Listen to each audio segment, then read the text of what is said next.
Market Overtime here on the Schwab Network. I'm Sam Vadas. Creating and managing a portfolio in today's economy has investors often caught between the hard assets like gold and the vertical equity movers seen in the AI trade. So how do investors barbell their approach amid such transformational technological changes? Let's dive into it. Joining me now, very pleased to say, is Larry McDonald, creator of the Bear Traps Report and New York Times best-selling author with his latest book, How to Listen When Markets Speak. There we are. Thank you so much for joining me. So, Larry, what have markets been saying in 2025? Well, Sam, as a former Lehman trader, our first book was a New York Times bestseller, now published in 12 languages. And I got to tell you something. What we're seeing in the last 3 weeks across private credit, business development companies, subprime, student loans, is the closest thing that I have seen to 2007, 2008. I think there's a major move happening in the financials. It's going to be ugly. And if you remember what brought down what Lehman went down, there was a Repo 105 accounting shenanigan in there. And that's what we're finding out today is happening with some of these business development companies that own things like First Brands, which you'll hear about probably tomorrow, a major default in the private credit space. Okay. I mean, you had to take off your glasses in order to say that. So clearly it's a very serious situation, Larry. I have read your book and I'm interested to sort of pick your brains about some of it in there and some of the ideas and extrapolate some of that. I mean, your book does offer a warning to investors, not to scare them, but to prepare them. What is the biggest risk out there right now that investors should be paying attention to and positioning for in order to take advantage right now? And why should people be thinking about that now in 2025? Well, the biggest thing we talk about in the book is the dark side of passive investing. Jack Bogle, who created Vanguard and indexing, God bless him. Okay, he's above us right now. He's up in heaven, but he would be rolling over in a lot of real anger right now, very frustration. You can't have two stocks that are 15% of the S&P 500 that are tied to, again, accounting shenanigans across the AI space, vendor financing garbage that we're seeing from one player to the other, from Facebook to CoreWeave to NVIDIA. The whole thing smells to high heaven. And it's for my entire life, the top two stocks in the S&P 500 have averaged 3 to 4, maybe 5, maybe 6% of the S&P 500, the top two stocks. Right now, the top two stocks are 15% of the S&P. So everyone's 401k is at risk, and it's pretty disgusting. Okay, so talk to us about indexing, because no doubt this is why we have sort of this risk on, or at least appetite we've seen for ETFs. I mean, you've obviously got mutual funds that obviously tries to help with that diversification and away from concentration risk, but just dig into that a little bit more and unpack some of those thoughts around indexing and why that's important. Right, and the point we make in the book is not necessarily bearish. What we're saying is that there's 28 trillion in the NASDAQ 100, right? Up from 12 trillion a couple of years ago. So 27, call it 28 trillion. We're seeing a massive migration out of financial assets. So that's stocks, growth stocks, AI companies. They're just paper certificates. That's all they are. And the money's moving to gold, platinum, palladium, copper companies. The copper companies own copper in the ground, right? The copper miners. And so I think what's happening is a massive migration of capital as inflation and interest rates normalize higher. And the Trump team is spending a lot of money, a lot of stimulus, and they want rate cuts at the same time. That's financial repression. And what that's going to do is going to sustain inflation, sustain interest rates, and that's going to cause trillions of dollars to move from financial assets to hard assets. Okay, you raise a few points there. I just want to ask you, in your book, you argue why hard assets will outperform growth stocks. Why is that? Well, first of all, the space is tiny relative to like the percentage of American wealth that's actually in companies that own commodities is at the lowest period that we've had in probably in our lifetimes. And so there's a lot of money in financial assets. And so just look at, say, platinum, for example. All the platinum in the world above ground is $300 billion. It's a joke, right? Platinum is a very valuable commodity. All the silver ever mined that's above ground is like 1.7, 1.8 trillion. That's needed for a lot of technologies, including obviously solar. And so you're talking about an asset class that's extremely under-owned as you kind of come into a new commodity bull market. And that rotation into unloved and really like the retail space for retail investors are really not in the gold miners yet, even though the gold miners are up 140% this year. But we have started to see some of that appetite. I mean, gold prices have soared to all-time highs lately amid obviously that dollar weakness, but this has been partly down to aggressive central bank buying, but it's also attracted some retail investors, to my point. And some say, Larry, it's interesting that this could potentially be a canary in a coal mine because it signals the growing unease with economic policy. So how should investors be approaching precious metals right now? Well, the first trade always is the mothership, and that's gold, right? So a classic commodity bull market into hard assets starts off with the mothership gold, moves into silver, platinum, and palladium, moves from gold to gold miners, from gold miners to junior miners, and then it moves into copper names, coal names, natural gas names, agriculture, lithium. That's the next stage of the trade. You can buy right now Antero Resources, AR Equity. You can buy Range Resources, worth like 12 to 14% free cash flow yields. And these are companies in the natural gas space. These are companies that are going to make hundreds and hundreds of millions of dollars, if not billions of dollars over the next 10 years, really supporting artificial intelligence. We have a power grid in the United States that's 50 years old, 30 years old in others. There's no power infrastructure to support all these lofty valuations in AI, and people are starting to do the work. In order for NVIDIA to grow into the valuation that's expected of it, you're going to need these natural gas names to be up 300 to 500% over the next 10 years. Yeah, I mean, some have been arguing that for every dollar spent on AI, you need $3 or $4 for the infrastructure to back it all. So if you're struggling to find the winners and losers in this whole AI trade, as you say, with some of these perceived lofty valuations, perhaps look at the picks and shovels like energy, to your point, Larry.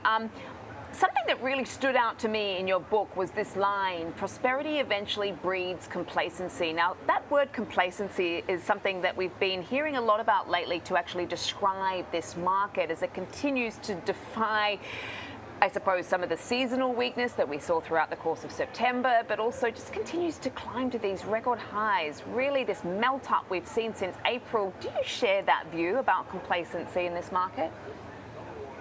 Yes, in terms of the index itself, it's going up, but internally, breadth is breaking down dramatically. So if you look at advances versus declines, we track the 50-day moving average, and there was a violent move in the advanced decline index on the New York Stock Exchange in a negative way in recent weeks. And then you look at subprime lending, you look at Capital One today off 6%.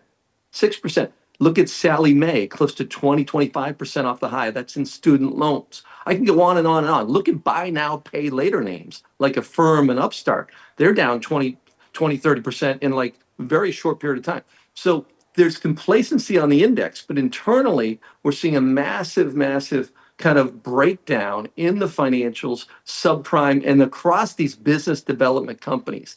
These companies are, I think, toxic here. They've been lending to private credit, and I think that space is about to blow up, and that credit stress is going to leak over and impact the index as we move into October. Okay, so you're looking at the financials. I mean, your book also goes into the history of American offshoring, which arguably kept inflation lower. And now we're seeing a monumental shift to onshore a lot of this manufacturing. I mean, day after day, it just seems like, Larry, we get a new headline about, these corporates falling in line with US policy, these deals being cut, big companies teaming up with each other, US government buying equity stakes in certain companies that they see as strategically important. But you warn that this comes with higher prices. No doubt it's also good for jobs and growth, but how should investors be approaching this? Well, the point we make in the book is we've taken 5 million jobs out of the United States and we've kind of shotgunned them around the world to Bangladesh, Vietnam, India, China, and we've decimated the Rust Belt. When I wrote my book, How to Listen when Markets Speak, I went up to the Rust Belt, met with families, decimated fathers, decimated relative to their father and grandfather, and the next generation in the United States has been in so much pain. And and so now, that kind of frustration is what elected the populists inside of people like Donald Trump. And we're seeing this in Europe as well. The populists, look at Nigel Farage and Reform in the UK, at the top of right now, the highest probability of being the next prime minister in the UK. This is a global phenomenon.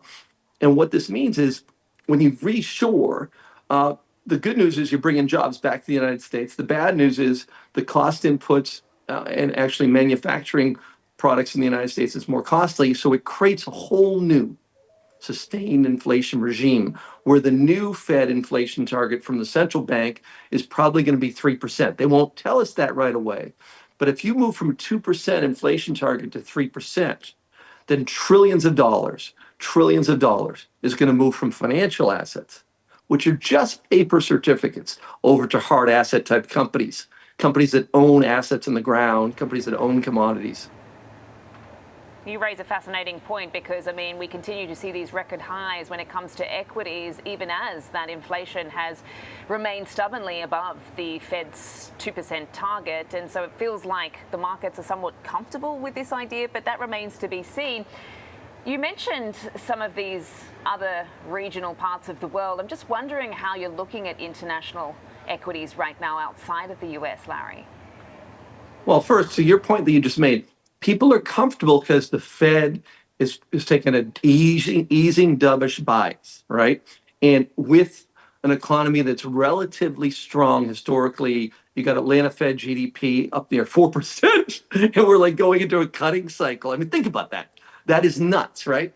And so, and you've got ISM prices paid in the United States that are mean reverting up. You got core CPI that are very high relative to the 20-year mean. And so at the end of the day, we've got an easing bias, and that gets people excited. That's why they're looking away. They're not really stressed about inflation in the markets because the Fed's easing, but that weakens the dollar. And to your point, that's going to drive assets into not just emerging market equities. We've been buying Argentina in the last week or so. Emerging market equities, UK equities through the EWU portfolio, which is a global value portfolio. Companies globally own are much more value centric. They're much more commodity centric. And so the global equities are going to be a big winner when that 28 trillion in the NASDAQ 100 goes back to say 22. That's trillions of dollars that's going to move from say growth over to value. Okay. In about 30 seconds, Larry, give us your year-end predictions. Well, first of all, the next 3, 4 weeks, we're going to have a big move down the financials that are going to cause kind of stress in the S&P. We're at month end, quarter end today, right? So it's a big day. And all of our liquidity indicators, going back to our 21 Lehman systemic and risk indicators that revolve around liquidity, liquidity is really kind of coming down very, very fast. And so what I want to be doing here toward year end is kind of taking down high beta names and raising cash and then deploying it into tax loss plays as we get toward December. Okay, thank you so much, Larry McDonald of the Bear Traps Report, for joining me today and breaking down your thoughts on the markets. That's still ahead. Our market overtime conversation continues. We'll be joined by one of Larry's peers, Christopher Davis, joins the chat right after this quick timeout.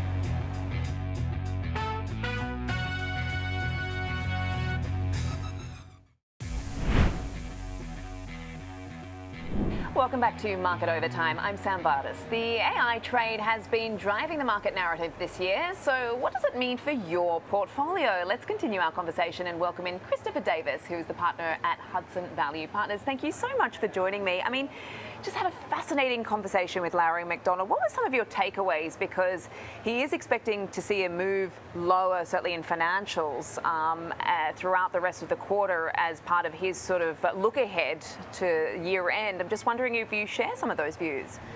Absolutely, yeah. It was a great segment with Larry. Larry's a friend. His team at the Bear Traps Report are some of the best mosaic researchers out there. I think his thought about a move lower in financials, it does make sense. It's not always the case that lower rates are a benefit for your traditional financials. And there definitely have been some lending excesses out there that may have to be worked off. Hudson Value Partners are always more interested in thinking about the toll-taking aspects of the financial business and the insurance elements of the financial business rather than the traditional banks. So I think we broadly have a similar view there. Okay, let's talk about this whole AI trade, which has really been driving the market narrative this year away from some of the rate cutting expectations and the macroeconomic picture as well. I mean, how has this changed the way that you are looking at the portfolio? Well, I think what's changed the most about the portfolio is how much we realize every sector and even just every stock is some way impacted by AI. And Larry talked about the indexing phenomenon and the concentration, but if we break it even past sectors to just themes, it's probably 50 or 60% of the market that is some way levered to the AI theme. Whether it's tech and communication services, add in utilities, add in select industrials, that concentration of just not only the stocks, the market cap, but the theme creates some risk. So we don't think from a thematic macro standpoint that AI is going anywhere. We think that's definitely the future. It's definitely the path of innovation. But the question becomes, how do you want to invest in it from here? And I think you just want to try and find some cheaper ways to do that, and that's what we've been working on. And what are cheaper ways to do that? I mean, do you look to your energy plays, as Larry had been suggesting? Yeah, I think energy is a good place to do it. I think it might be a little bit early to get into some of the oil and gas names. We've been focused a little bit more on the utility side of things. And what we really like is to go down in market cap. The Vistas and Constellation Energies get a lot of attention, but in the US there are probably more than a dozen small cap utilities, say under $10 billion in market cap. And we think these are not only cheap, good dividend payers, but they also are potential takeout candidates by some of the larger infrastructure companies, maybe even one of the big tech companies themselves to just really lock down a power supply. And we think there's some real attractive areas there.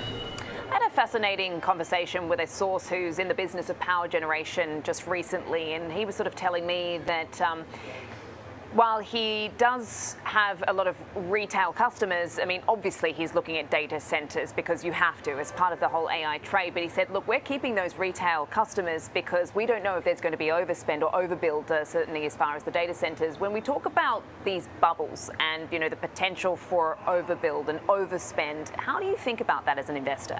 Well, I think real estate, which a data center is a type of real estate at its most fundamental basis, is always prone to excess, overbuild, and overcapacity, whether it's office. Think a couple years back to all the warehouses that were built. Now you can drive around and you always see space available signs. So it probably takes a while for us to get to that in a data center type world, but I think it's definitely heating up. And it just goes to show there were some stats that came out just this morning that said that wholesale power prices in areas where data centers are ripe, think of that Virginia triangle there where so much data and connectivity comes into the United States, are up over 200% in the past 5 years. For consumers, that's not sustainable. So I think people are going to have to find some alternative sources and put those data centers in areas where there's cheaper power. Okay.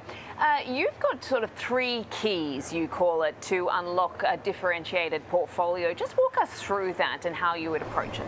Yeah, so the 3 keys we think for unlocking a differentiated portfolio over the rest of the year and into 2026 to combat the concentration of the index are: first, you got to be willing to look overseas. You can invest in some of those same themes and same trends, just at a much lower valuation. And just because a company's headquarters is overseas doesn't mean that they don't do business in the US. Some of the overseas holdings we have, the majority of their sales just happen to be in the US. So they're very good peers to the US companies, but trade at lower valuations. That's point one. Point two would be you have to be willing to go down in market cap. And I just give people the example, like if you're underwriting to a 25% equity return, that's what your goal is. Do you want to be betting on a $4 trillion company going to $5 trillion, or do you want to be betting on a $1 billion company being able to go to $1.25 billion? If you're an investor, you make the same amount of money, but there's certainly more opportunities on the small end for growth to happen because you're not just running into that law of large numbers. There are multiple paths to upside. So that's point two. And point three is I think you have to be really, really careful about assessing the quality of moats that companies have. because right now, in this period of sweeping technological change, moats can disappear very quickly. Larry spoke earlier about some of the issues in private credit and in BDCs, and a lot of that, and concerns are around software lending. And just think about what's changed. Go back 5 years when those loans were underwritten. Software is a great business. It's sticky. You've got subscription revenue, you've got intellectual property. Once it's in a business, it's hard to take out. That was the thought. So we can give that business a good multiple. They'll be able to pay off their loans and cash flows are there. Well, all of a sudden agentic AI comes around. And it's not just the Adobes and Salesforces of the world that have been hit, but it's also these smaller software companies, many of which are owned by private equity companies, many of which are funded by private debt. And the question is, when you're a software lender, what's your collateral? The collateral is air. There's nothing to seize. There's nothing to take over there. And that's just a great example of creative destruction out there. So if you're going to be an equity holder or a debt holder, you really have to say, what is the moat? How is it being affected by technology? And be willing to make some changes to your portfolio. There are those disruptors, and I think software is a really good example of that as far as what we've seen with the Adobes of the world, no doubt about it. So let's just run through those key themes again. Stay diversified internationally, also go down the market cap and be careful of some of those moats, or at least approach with some caution. Now let's just talk about some of the other names that are on your radar internationally as well. ABB? Yeah, ABB. So we've been involved in ABB for quite a few years. Best way to think about ABB is take GE Vernova, slap on Honeywell, and you've got this great Swiss and Swedish industrial conglomerate. And I can't really think of a company that's better positioned for today's industrial landscape. They're involved in HVAC, cooling, electrification, important parts of data centers, and also importantly, process automation. So think of that as the tech-enabled picks and shovels that we see both in building up oil and gas, as well as metals and mining. And ABB, you're looking at about $131 billion market cap, so a large company. We've got 1.8 billion shares outstanding, and they're growing earnings high single digits to low double digits. And what we see with them is $3.7 to call it $4 billion of free cash flow, very strong from a corporate finance point of view. Management is really guiding the company to a return on common equity that's approaching 30%, which is great. They reward shareholders with a dividend and a buyback. And in the next year or so, they're going to be spinning off their robotics division, which we always love looking at spin-offs, and that'll be an attractive way to get involved as well. Okay, you've got another couple of names, but they're also US-based names. So I just want to pick your brains while we're sticking with the whole global theme. Larry did mention emerging markets very much outperforming, particularly in the latter half of the year. I'm just wondering how you've been looking across that particular space. Yes, so in our Hudson Explorer portfolio, which is primarily ETFs, we started a position in Brazil, so that's EWZ over there. And the reasoning is pretty simple. As Larry put it, our easing in the US is their easing as well. So that's a bit of a tailwind. You have the FX side of it, but that's a market that's trading in low double digits in multiple, has a very hefty dividend yield, and it gets us involved in some of those energy companies, some of those mining companies, and some more traditional banks that we don't think are dealing with some of the same excesses that we might be seeing in lending markets in the US. So it's a great way to get some of that exposure. And I also think that ultimately in the coming weeks or months, US relations with Brazil and the political situation there should thaw, and that'll be an added tailwind for the position as well. But in the meantime, it's a great total return. Okay, interesting. Looking at Brazil there, talk us through some of the other names that are on your radar right now. Yeah, so I mentioned a little bit before about small cap utilities as a way to get involved in that. So name I like there and that we have a holding in is MDU Resources. The M and the D stand for Montana and Dakota, which gives you an idea of where they operate. And it's just that classic story. They've spun off a couple businesses, so it's now a pure play utility and natural gas pipeline business. Great area up there, and it's only about call it a $3.5 billion market cap company, 3.2% dividend yield, and trading at about 16 times. What's really interesting about these small cap utilities is over in Minnesota, also out there in the west, there is a consortium led by BlackRock to buy in a utility there, take it private. We think that could create a little bit of a pattern and set a bit of a valuation floor for these smaller utilities up there. So we're watching that closely because that could portend some upside for MDU, but there are multiple ways to win. It's a growing utility, well managed, and it could also have some private market value premium to it as well. Okay, and another name that you like is Amentum. Talk us through that. Yeah, so staying with that power theme and the industrial theme, people are talking about nuclear, and the nuclear stocks in the market are some of the most expensive and the most speculative. Amentum, I think, is the cheapest and most reasonable way to get exposure to nuclear in your portfolio. So they do a bunch of things, but Amentum, $5.4 billion market cap company, trading at about 10 times earnings, so very, very reasonable. And they operate in a cradle-to-grave manner, nuclear power plants, nuclear submarines. Their CEO was just over in the UK with President Trump and Prime Minister Starmer to announce that Amentum would be working to bring online 2 UK nuclear power plants, adding 3,000 jobs over there. So, we think it's very well positioned in that. They also have some defense, space, and intelligence businesses. So, really interesting, bit of a sleeper company. They're starting to generate more and more free cash flow, pay down their debt, which is a classic spin-off pattern. And we think Amentum definitely has a place in your portfolio, certainly not in the top 10 of the S&P 500 by far, and should behave a little differently. Okay, and again, like Larry got a quick 30 seconds on your year-end market predictions. Year-end market predictions, always tough, but what I would say is I think Larry's right that we could be in for a weaker October. There are definitely some factors that point to that. Certainly on the technical side, things seem a little bit extended. Even just stocks in general above their 200-day moving average would point to that. We had a really strong September. I try not to be a slave to seasonality, but cognizant of it. I think, however, that overall stocks can finish the year higher from where they are now, but I don't necessarily know if it's going to be the top 10 stocks that get you there. I think we might, after a little bit of a shakeout in October, see a broadening out, which will benefit some of those value names, some of those international names, and some of the smaller cap names. So I think you can still make more money for the rest of the year, but you're going to have to do it a little bit differently, and hopefully I've given people 3 key ways that you can do that. So a pullback might actually offer some opportunities as far as a little bit of consolidation and maybe a bit of a rethink and recalibration for that broadening out trade. So hopefully we'll see that. Thank you so much for Christopher Davis for joining me here from Hudson Value Partners. That'll do it for this edition of Market Overtime. Remember, you can watch all of our episodes on Schwab Network's YouTube page. Be sure to subscribe so you don't miss an episode. I'm Sam Vadas. Thanks for tuning in to Schwab Network.